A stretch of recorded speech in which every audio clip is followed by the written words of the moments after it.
Hallelujah GMC की। मैं आपका फादर पास्टर यार सुलेमान आप लोगों की खिदमत में हाजिर हूँ। सो आज हमारा ये जो प्रोग्राम है, इस प्रोग्राम का नाम है मैं और मेरी टीम। सो खुदा का हम शुक्रगुजार आते हैं कि आज हम एक ऐसा प्रोग्राम आप लोगों के दरमियान लेकर आए हैं कि हमारे चर्च के जो बिलीवर लोग हैं, जो हमारे ब्रदर सिस्टर्स हैं, ये हमारे साथ दिगर खुदा के खादम जो इस वक्त मेरे साथ तशरीफ फरमा है, इनसे सवाल किए जाएंगे।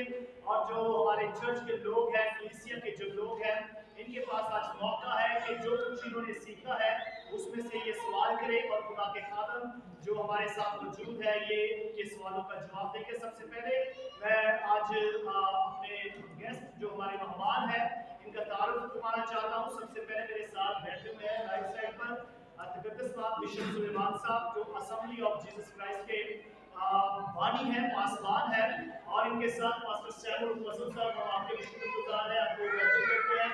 इसके साथ हमारे चर्च के बड़े जबरदस्त नौजवान जो बड़ी भरपूर तरीके के साथ मेहनती है, दिल जमी के साथ खिदमत कर रहे हैं, ब्रदर नदीम सिद्दीक साहब, हम आपका भी स्वागत करते हैं। इसके साथ उनकी मिसेस सिस्टर जरीना नदीम है, जो संडे स्कूल को और तमाम प्रोग्राम को इन दिनों में जो ये रोजों की सर्विस चल रही है, इस सर्विस को बड़े ईमानदारी जिम्मेदारी के साथ निभा रहे हैं। सो सिस्टर जी, हम आपका शुक्रिया अदा करते हैं, वेलकम। इसके साथ मेरे साथ लेफ्ट साइड पर आपके बड़े अजीम खादम पास्टर बशीर भट्ट साहब बैठे हुए हैं। इसके साथ खुदा के खादम मुबशर रशीद साहब, हम आपके भी शुक्रगुजार हैं। सो मैं चाहता हूँ तमाम बिलीवर से मेरी दरख्वास्त है कि इन तमाम गेस्टों के लिए जोरदार ताली बजाएं।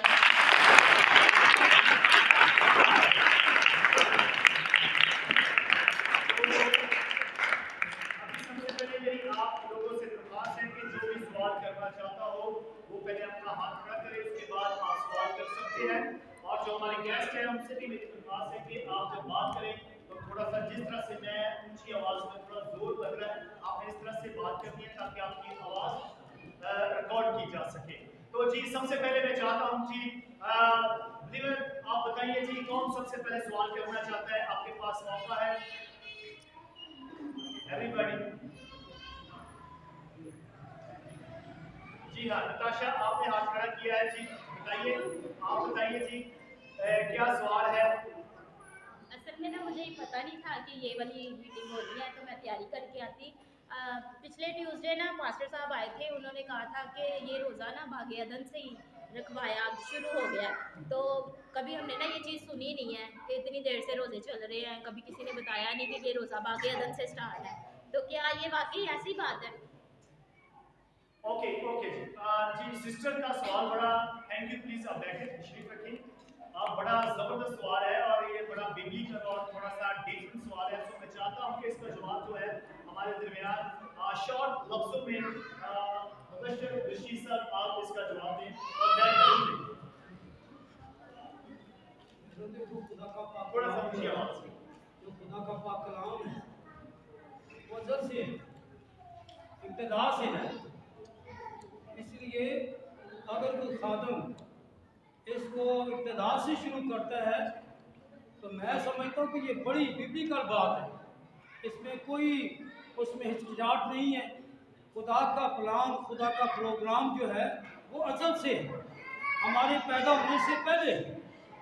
इंसान जो 12 किस्म के गुनाह लेकर इस दुनिया में जन्म लेता है, विरासत में लेता है, जब तक हम उसको खुदा के कलाम को पूरा नहीं करते, हम रोज़े नहीं रखते, हम बिब्लिकल कलाम को अपने दिल में लेते, अमल नहीं करते, तब तक हमारी ज़िंदगी जो है वो साफ़ सुथरी नहीं होती।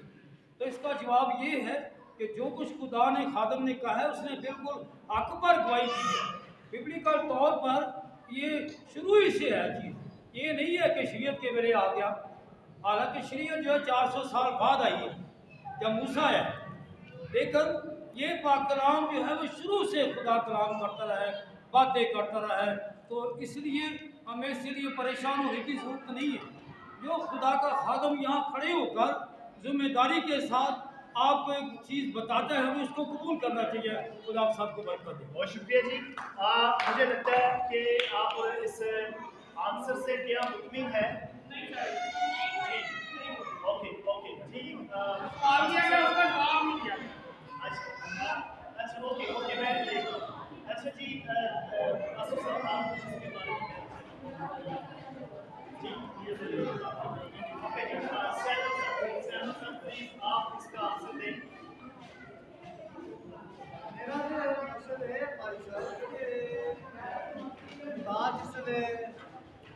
अदन च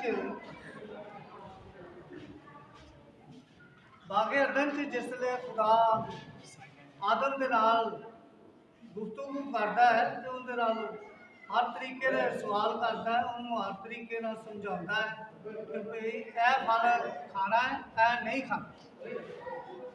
उस खादम ने भी इहो गल समझाई है कि जिसले जिहड़ा फल खुदा ने उन्होंने मना किया गया और समझ लो कि उनके वास्ते रोज़ा है, और वो रोज़े दे विच उन्हें उस चीज़ नूं जिहड़ी चीज़ खुदा ने मना की है वो करना उनके वास्ते मुनासिब नहीं।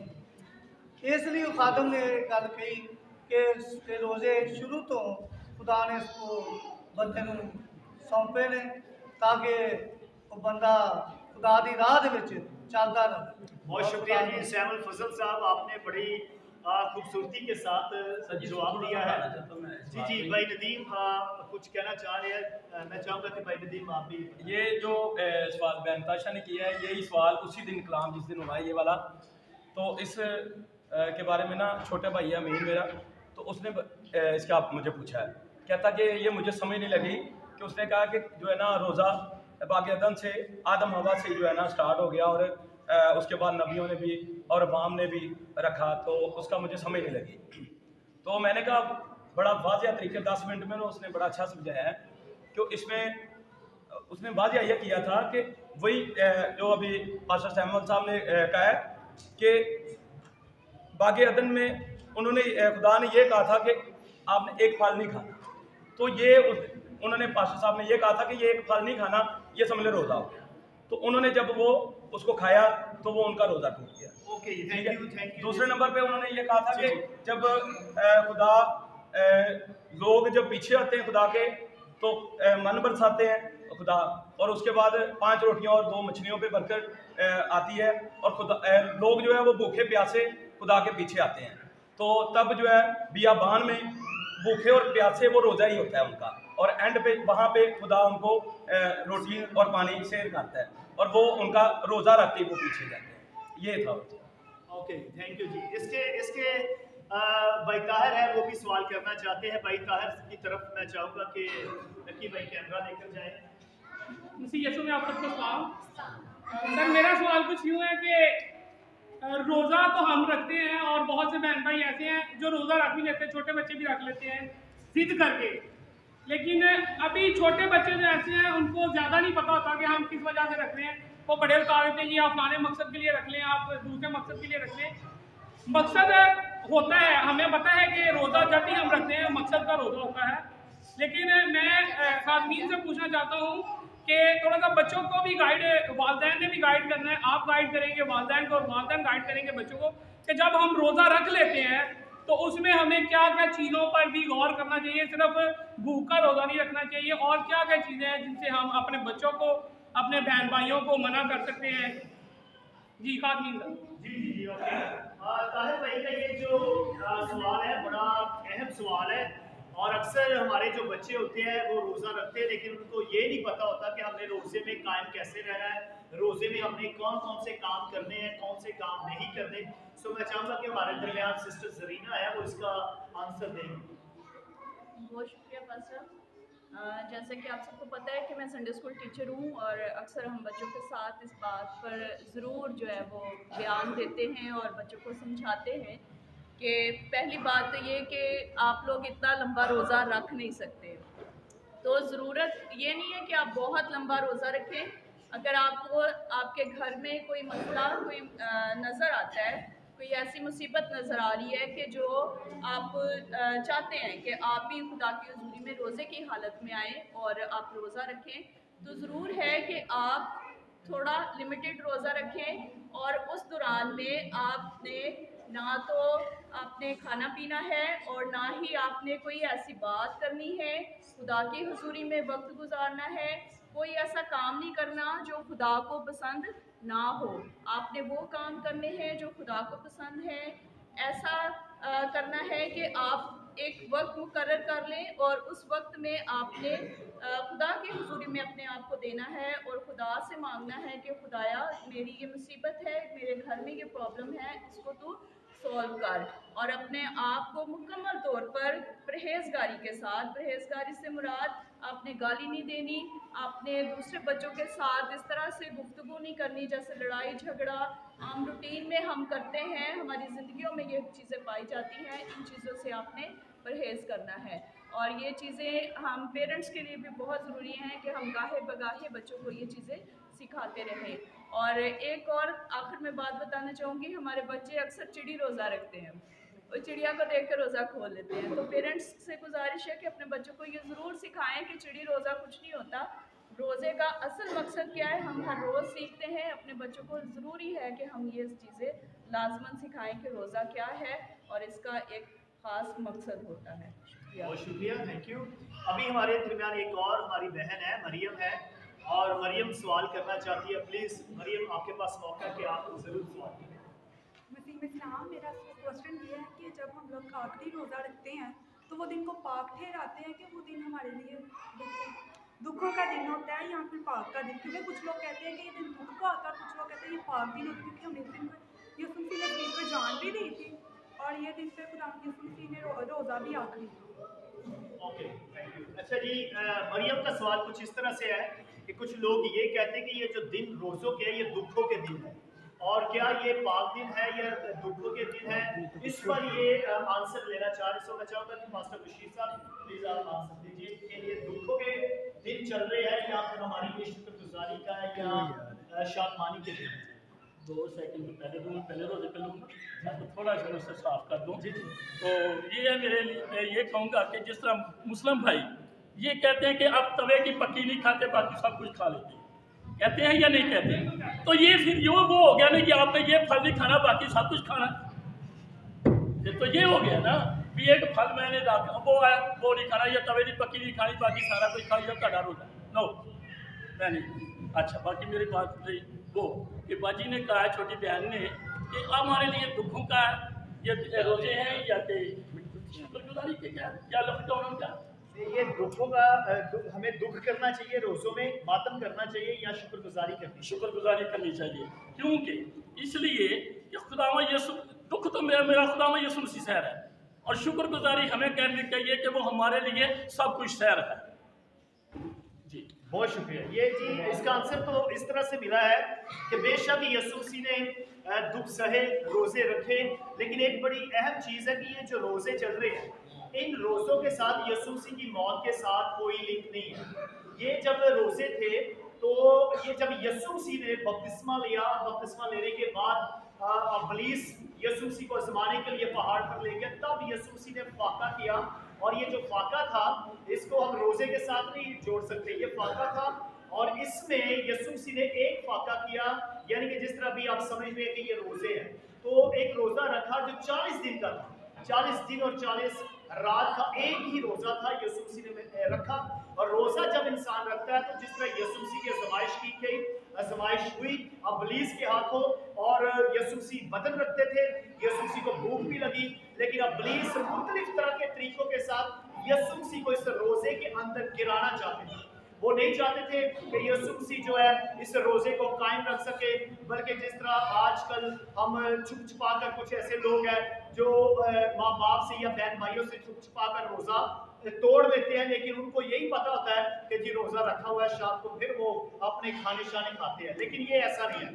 अच्छा, तो ये अब जो आंसर हमें मिला है कि ये दुख जो यसु मसीह ने सहे है ये सह लिए, ये मातम जो दुख इस वक्त हम लोग समझते हैं ना कि हमें मनाने चाहिए, अब हमें दुख नहीं मनाने चाहिए, अब हमें यसु मसीह के उन दुखों को याद कर कर यसु की शुक्रगुजारी करनी चाहिए कि यसु ने हमारे लिए दुख सहे है और हमें उन दुखों से बचा लिया, हमें उस मौत से और उस तकलीफ से जो यसु मसीह ने सही है हमें बचा लिया, और अब हमें शुक्रगुजारी करनी चाहिए, यसु के गीत गाने चाहिए, उसकी महिमा करनी चाहिए, उसके नाम को इज्जत और जलाल देना चाहिए, लोगों में समाचार, शोर और हल्ला गुल्ला मचाना चाहिए, यसु मसीह का प्रचार करना चाहिए कि यसु ने हमारे लिए ये सब कुछ सहा और अब वो मुर्दों में से जी उठा है, अब वो बाप की दैनी तरफ बैठा है। सब बोले हालेलुया। हमें शुक्रगुजारी करनी चाहिए।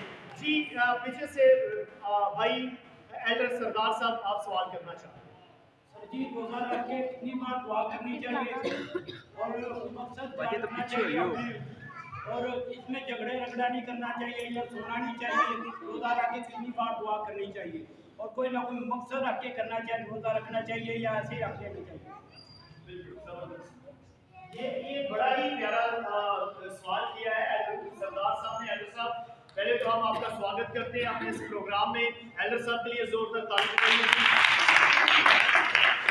पहली बात के हमारे जो मसीही भाई है या बहनें हैं, जो हमारे लोग हैं, उनको पता नहीं है कि हमें कितनी बार दिन में दुआ करनी चाहिए। आज मैं ये भी बताना चाहता हूँ, डैनियल को अगर आप देखते हैं तो डैनियल जो था वो एक दिन में 3 बार दुआ करता था। ये उसका अंदाज था, ये उसका अपना एक स्टाइल था, या उसका एक खुदा के साथ रफाकत करने का एक मौका था। लेकिन ज्यादातर हमें मौका यही मिलता है, बाइबल यही बयान करती है कि हमें 3 बार दुआ करनी चाहिए। लेकिन दुआ में पाबंदी नहीं है कि आप 3 बार करें, आप जब मर्जी खुदा की हुजूरी में आ सकते हैं। मेरा क्वेश्चन है कि खुदावंद यीशु मसीह ने हमारे लिए सलीब पर जान दी और हम एक निशान बनाकर उसे अपने गले में पहनते हैं, लेकिन कुछ कंट्रीज़ के लोग हैं जो इयररिंग्स के टाइप उसे अपने कानों में पहनते हैं या कलाई पर बांधते हैं। तो एक्सप्लेन कर दें कि ये उनके लिए गुनाह साबित। जी जी, अच्छा, ये बड़ा ज़बरदस्त सवाल है और ये हकीकत में है। और सम टाइम मैं जब अगर आप देखें आजकल ऐसा दौर भी चल चुका है कि जो शूज़ होते हैं, शूज़ों के ऊपर भी क्रॉस लगी होती है। और 1-2 बार ऐसा हुआ कि हम शॉपिंग के लिए गए, मेरे साथ मेरी मिसेस थी और शूज़ों के ऊपर क्रॉस लगी हुई है। ये बात आपने बड़ा अच्छा पॉइंट दिया है और मैं इस पर जवाब भी देना चाह रहा हूँ। तो शूज़ों के ऊपर क्रॉस लगी हुई है। अब मैंने बेगम को बोला कि आप इस दुकानदार को बातों में लगाओ और मैंने इस शूज़ पर से क्या करनी है, क्रॉस को उतारना है। और मैंने ऐसे किया बड़ी, ताकि उनकी मार्केटिंग है, उनका बिजनेस उन्होंने सेल करना है।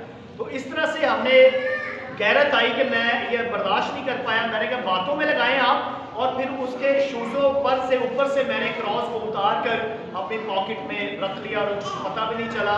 लेकिन ये एक बात गलत है और ये दूसरी कंट्रियों के अंदर ऐसा फैशन बन चुका है कि वो क्रॉस का सहारा लेकर अपनी मार्केटिंग करते हैं। कंपनियां अपने कारोबार को वसी करने की कोशिश करती है ताकि उनके शूज़, उनके टॉपेस, उनके लॉकेट्स, उनके जो कुछ भी टी शर्ट्स, वो ये क्रॉस का निशान लगाकर उसकी मार्केटिंग करते हैं ताकि हमारा मटीरियल जो है वो ज़्यादा बिके। जी सैमुअल साहब, आप कुछ इसके बारे में ज़रूर बताएं कि ये जो फैशन बन चुका है। ये मकसद कि जिस वे असी खुदा दे किसी काम नूं भी रद्द करने हैं, क्योंकि कलाम च लिखा है, करंथियों 1 बाब 18 लिखा है कि सलीब का पैगाम हलाक होने वालों वास्ते ते बेवकूफ़ी, और जेड़े असी उनकी निजात पाना चाहते हैं तो उनके वास्ते साढ़े वास्ते वो खुदा की निजात है। क्योंकि अभी सलीब नूं एक निजात समझ के या खुदा दे जिस तरह के चर्च च सलीब नूं लगाया तो उच्ची जगह पर लगाया तो इहदी कदर करने हैं। क्योंकि करंथियों के खत च लिखा कि सलीब नूं तकदे रहो, तो असी जे उन्होंने पैरों च पाने तो फिर असी उनकी कदर नूं खो बैठे। बहुत ज़बरदस्त। इसका मैं आपकी आंसर को थोड़ा सा और बढ़ाना चाहता हूँ। इसके बाद भाई रशीद के पास यही सवाल होगा और वो इसका आंसर देंगे।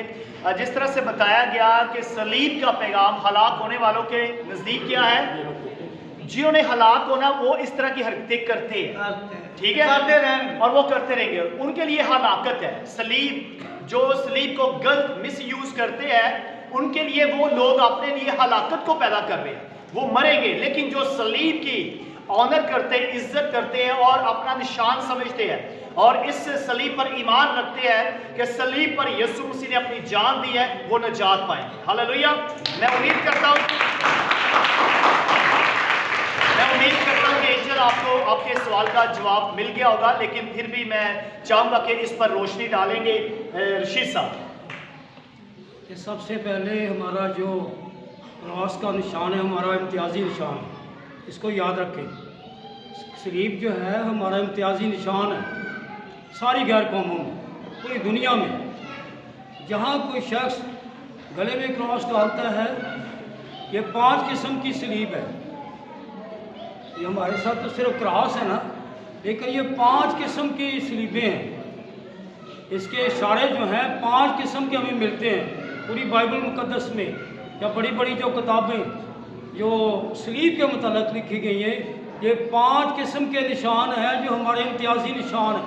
यानी क्रॉस भी है, टी भी है, मैंने कई दफ़ा इस पर पैगाम भी दिया है। तो ये हमारा इम्तियाजी निशान है कि जब हम यीशु मसीह को कबूल कर लेते हैं, जो आई ऐसे बना होता, आई यानी मैं, हमारी सबसे पहले जब क्रॉस आ जाता हमारी ज़िंदगी में तो हमारी मैं ख़त्म हो जाती है, उसके पीछे पीछे उसकी ताबेदारी करते हैं। जो लोग सलीब की इज्जत नहीं करते, भाई ने आपको बताया कि वो हलाक होने के लिए करते हैं। जी बहुत शुक्रिया, बेवकूफ़ हैं। Thank you sir, thank you. अभी हमारे पास सिर्फ 2 सवाल है और ये 2 सवाल एक भाई ताहिर करेंगे और दूसरा भाई साहिल है, वो भी सवाल करना चाहते हैं, दाऊद और साहिल। मैं चाहता हूं कि पहले दाऊद और साहिल का सवाल सुन लिया जाए, उसके बाद ताहिर भाई हम आपकी तरफ आते हैं। प्लीज़ कैमरा ऊपर लेकर जाए। सर मेरा सवाल तो मोहम्मद से है कि जब भी कोई दानी के सुसी ने इतनी वहाँ को 2 मछलियाँ और 5 लोगों से खाना खिलाया है, उन लोगों ने शुक्र किया कि वो बरकत आई है कि वो सब लोगों ने खाना खाया। हमारे फिर भी इतना सामान बच गया था कि अभी भी और आवाम होती है वो भी खा लेंगे, लेकिन हमारे कुछ ऐसे पासबान हैं कि जो हमारी कलीसिया लेके आती है खाना, शुक्र नहीं करते बल्कि उसमें टोका टाकी करते हैं। अगर ये डाल देते तो ऐसे हो जाना था, ये डाल देते तो ऐसा होना था। मैं इससे ये पूछना चाह रहा हूँ कि गाँव ने शुक्र करके इतना सामान बचा भी दिया और जा भी दिया वहाँ, लेकिन हमारे पासबान शुक्र करने की बजाय उनमें टोका टाकी क्यों करती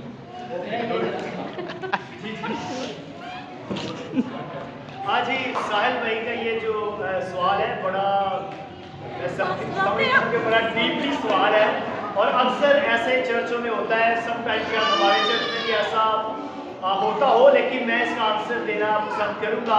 लेकिन मैं चाहता हूँ कि सबसे पहले लतीफ़ भाई आप प्लीज़ इसके बारे में कुछ कहें, फिर मैं इसके बारे में आंसर दूँ। इसके बारे में परसों ऐसे है कि जैसे अभी साहिल भाई ने बात की कि सबसे पीछे हम जाएं, खुदा यीशु मसीह को देखें या उन लोगों को देखें कि जो इसी तरह जो अभी हमारा ये महीना चल रहा है, लोग आस रख के खुदा के पाकलाम की, तो खुदा के पीछे चलते थे, उनको खाने की परवाह नहीं होती थी।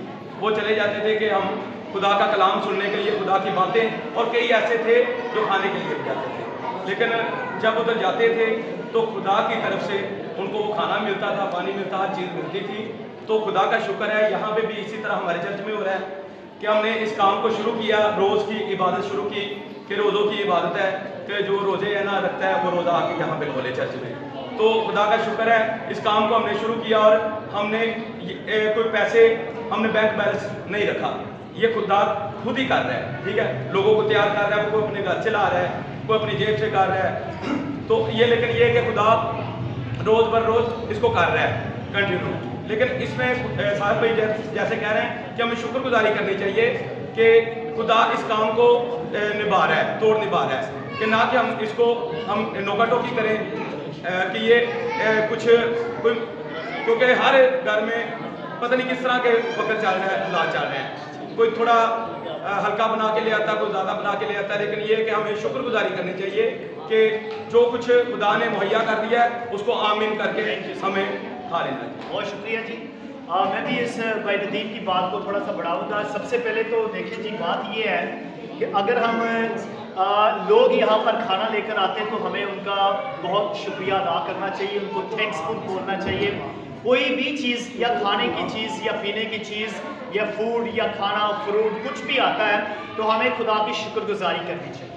अगर कोई लेकर आता है और हम उस पर फिर यानी कि कुछ कमियां निकालते हैं, ये खाना ठीक नहीं है, ये यहाँ पे फ्रूट ठीक नहीं है, ये इसका टेस्ट सही नहीं है, इसमें मसाला ज़्यादा डल गया है, इसमें ये चीज़ अगर ऐसे नहीं ऐसे हो जाता, तो फिर इससे क्या होता है कि जो लोग लेकर आते हैं वो ब्रेक हो जाते हैं, उनका दिल टूट जाता है कि हम इतनी खुशी के साथ लेकर आए हैं, हम इतनी लगन और मेहनत कर कर आए हैं, खाना लेकर आए हैं और जो खादम है वो आकर हमारे खाने पर नुक्ताचीनी या जिस तरह से उंगलियां उठाते हैं कि ये ठीक नहीं है, ये खाना अगर ऐसा हो जाता, इसके साथ ये हो जाता, तो ये बिल्कुल रॉन्ग है। ये बाइबल की तालीम नहीं है, बल्कि बाइबल की तालीम ये है कि जो कुछ भी आपके पास आता है उसको शुक्र करके क्या करना चाहिए, खाना चाहिए। और अगर हम यीशु मसीह के बड़े बड़े मौजज़ात देखें तो थोड़े पर भी यीशु मसीह ने ज़्यादा, एक तो पहली बात के ज़्यादा लंबी चौड़ी दुआ नहीं की, बल्कि यीशु मसीह ने हाथों में वो खाना लिया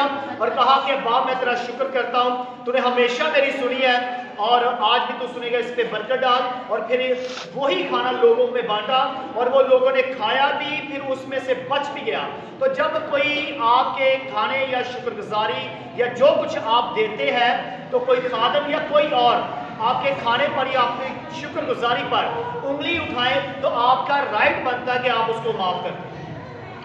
ये उसकी गलती है कि उसको किस तरह से लोगों को प्रमोट करना चाहिए। पहली बात, ये खादमों को ये चाहिए कि लोगों को पुश करें, उनका हौसला बढ़ाएं, उनको ये ना कहें कि जी आपका खाना ठीक नहीं है, आपका ये ठीक नहीं है, इसके साथ ये हो जाता तो फिर ठीक था। भाई वो जो कुछ भी लेकर आया है आपको उसको शाबाश देनी चाहिए, आपको उसको पुश करना चाहिए, आपको उसका हौसला बढ़ाना चाहिए। तो इस तरह अगर वो खाना लेकर आया है, आप उस पर उंगली उठा रहे हैं,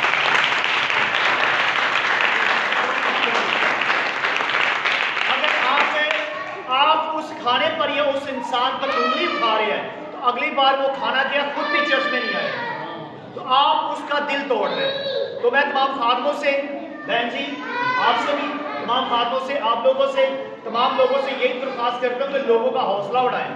लोग चर्च में आ रहे हैं तो उनका हौसला बढ़ाएं, वो जो कुछ भी लेकर आते हैं उनको बोले वंडरफुल, वेल डन, जबरदस्त, आपने बहुत अच्छा किया है, अगली बार वो डबल खाना लेकर आए। हालेलुया। सवाल है, आपके सवाल भाई ताहिर के पास है, और ताहिर के बाद हम देखेंगे एक और सवाल आ रहा है, हम देखते हैं। सर मेरा सवाल कुछ यूँ है कि जैसे हम गुड फ्राइडे मनाते हैं, लेकिन उस दिन यीशु मसीह को सलीब पर चढ़ाया गया था और हम उस दिन को गुड फ्राइडे कहते हैं, उसको थोड़ा सा एक्सप्लेन करें कि ये लोग गुड फ्राइडे किस लिए मना रहे हैं। लेकिन वो दिन तो हमारे लिए अफसोसगी का दिन था, हमारे लिए दुखों का दिन था कि यीशु मसीह को उस दिन सलीब पर दिया गया और हम उसको गुड फ्राइडे कहते हैं, अच्छा फ्राइडे कहते हैं। ये थोड़ा सा एक्सप्लेन करें। जी जी, बड़ा ज़बरदस्त सवाल किया है जी ताहिर भाई ने, और इसके बाद हम कोई और सवाल नहीं लेंगे, सिर्फ एक बच्चे का सवाल आप लेंगे, उसके बाद उस बच्चे के सवाल का आंसर देंगे। इससे पहले कि हम उस बच्चे का सवाल पहले सुने, मैं चाहता हूँ कि इस भाई ताहिर का जो सवाल है उसका आंसर देंगे पास्टर बशीर साहब। उस वक्त बेशक दुख में थे लोग, गम में थे लोग, लेकिन इस वक्त गम में नहीं। इस वक्त जब वो आते हैं तो उन्होंने हमारे सारे दुख आप उठा लिए, इसलिए हम खुशी मनाते हैं गुड फ्राइडे के लिए। आसान सा सवाल है, उसका मैंने आपको जवाब दिया। ज़बरदस्त। मैं भी इस थोड़े वक्त जी बिशप साहब आप कुछ इसके बारे में बताना चाहते हो कि गुड फ्राइडे दिन तो यीशु मसीह की डेथ हुई है, उन्होंने सलीब पर जान दी है, लेकिन हम उसको गुड फ्राइडे कहते हैं। तो वो दिन तो मातम का दिन है, लेकिन हम गुड फ्राइडे क्यों कहते हैं, अच्छा दिन क्यों कहते हैं? मुबारक जुमा क्यों? मुबारक जुमा इसलिए कि यीशु मसीह ने अपनी जान सलीब पे कुर्बान की, जो कोई नहीं कर सकता था। वो काम जो यीशु ने किया कोई और नहीं कर सकता था, इसलिए हम उस दिन को मुबारक जुमा कहते हैं। बहुत शुक्रिया, थैंक यू जी, बहुत शुक्रिया बिशप साहब। इस पर मैं चाहूँगा कि इस वक्त हमारे दरमियान एक बच्चा है, हम उसके उस सवाल करना चाह रहा हूँ, उसका सवाल लेंगे फिर उसका आंसर देंगे। जी प्लीज भाई। बादशाह साहब मेरा सवाल ये है कि कुछ लोग कहते हैं कि बाग़-ए-अदन नापाक है, लेकिन कुछ लोग ये भी कहते हैं कि बाग़-ए-अदन पाक है। क्या बाग़-ए-अदन पाक है या नापाक? ये नापाक है, गुनाह की वजह से उसका। ओके गुड, जी जी जी, बड़ा ज़बरदस्त सवाल है जी। क्रिस ने सवाल किया है कि कुछ लोग कहते हैं कि बाग़-ए-अदन जो है वो पाक है और कुछ कहते हैं कि नापाक है। अब वो ये जानना चाह रहे कि पाक है या फिर नापाक है, तो इसके बारे में मैं यही कहना चाहूँगा कि बाग़-ए-अदन जो है वो पाक है।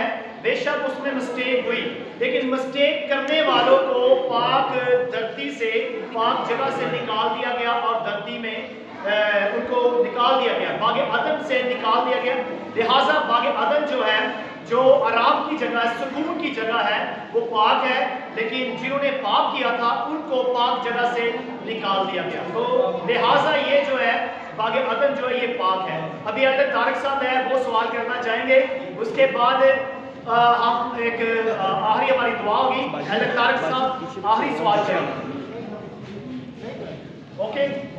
ओके जी, इसका जी सो आज बड़ा ज़बरदस्त प्रोग्राम रहा। मैं उम्मीद करता हूँ कि खुदा का शुक्र है कि आप लोग बड़े इंटेलिजेंट हैं। हमारे छोटे छोटे बच्चे जो हैं वो सवाल कर रहे थे और मुझे बड़ी खुशी हुई है। मैं चाहता हूँ कि हम नेक्स्ट भी इस तरह के प्रोग्राम रखेंगे और आप लोगों ने बड़ा भरपूर तरीके के साथ इस प्रोग्राम को कामयाब किया। जी, हम ज़रूर इस प्रोग्राम को कंटिन्यू करेंगे, उसकी डेट भी आपको बता दी जाएगी। लिहाजा आज जो सवाल आपके मन के अंदर थे, जो काफ़ी सालों से या काफ़ी दिनों से आपके अंदर सवाल थे, आपके पास उसका जवाब नहीं था, आप उसका जवाब लेना चाह रहे थे, हमारे खासों ने कोशिश की है, अच्छी कोशिश की है कि आपके आंसरों का, आपके सवालों का जवाब दे सके।